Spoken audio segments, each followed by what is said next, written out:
உறவு அனைவருக்கும் வணக்கம். ஒரு வீடியோ ப்ளே பண்ணுறேன், அந்த வீடியோ முதல்ல பாருங்கள். திருவண்ணாமலை மாவட்டம் செய்யார் அருகே 15 வயது சிறுமி கூட்டு பாலியல் வன்கொடுமை செய்யப்பட்டதாக புகார் அளிக்கப்பட்டுள்ளது. திருவண்ணாமலையில் ஒரு பொண்ணு பாட்டி வீட்டுக்கு போயிருக்காங்க. 8 பேர் சேர்ந்த பையனுங்க கூட்டு பாலியல் பாப்பாவை பண்ணியிருக்காங்க. பெற்றோரை சொல்லி இப்போ வச்ச நடந்துகிட்ருக்கு.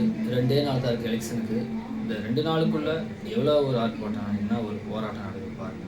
பெண் பிள்ளைகளுக்கு பாதுகாப்பு இல்லை தமிழ்நாட்டில். நல்லாட்சி கொடுக்குன்னு சொல்கிறீங்க, இதுதான் அவங்க நல்லாட்சியா?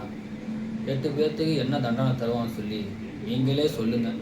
ஏன்னா நான் சொன்னால் தான் திமுக அரசாங்கத்தை பற்றி தவறாக பேசிக்க போகிறேன்னு சொல்கிறீங்க. இன்னுமே சொல்கிறேன், நீங்கள் உங்கள் குடும்பம் உழைக்கிறத மட்டும் தான் பார்க்குறீங்க.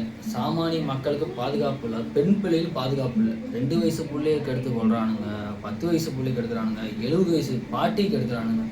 இதெல்லாம் ஜனநாயக நாடா இல்லை சுடுகாடான்னு தெரியல. உறவுகளே, சிந்திச்சு வாக்களிங்க. இந்த 2 நாள் தான் இருக்குது. அந்த 2 நாளுக்குள்ளே எத்தனை இது நடக்குது பாருங்கள். அநியாயத்தை பாருங்கள். காசுக்காக ஓட்ட விற்று நாட்டை அடிமைத்தனம் பண்ணிடாதீங்க.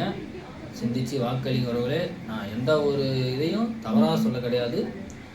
பாப்பாவுக்கு அந்த அநியாயத்துக்காக ஒரு வீடியோவை எடுத்து போடுறேன். என்னால் ஒரு 4 பேர் தெரிஞ்சுக்குவாங்க தான் இந்த வீடியோவை எடுக்கிறேன். சரிங்களா? வேறு எனக்கு எதுவும் திமுகவை பற்றி பேசி விமர்சனம் பண்ணால் எனக்கு யாரும் காசு தர போகிறது கிடையாது. சரிங்களா? அதனால் சிந்திச்சு வாக்களிங்க.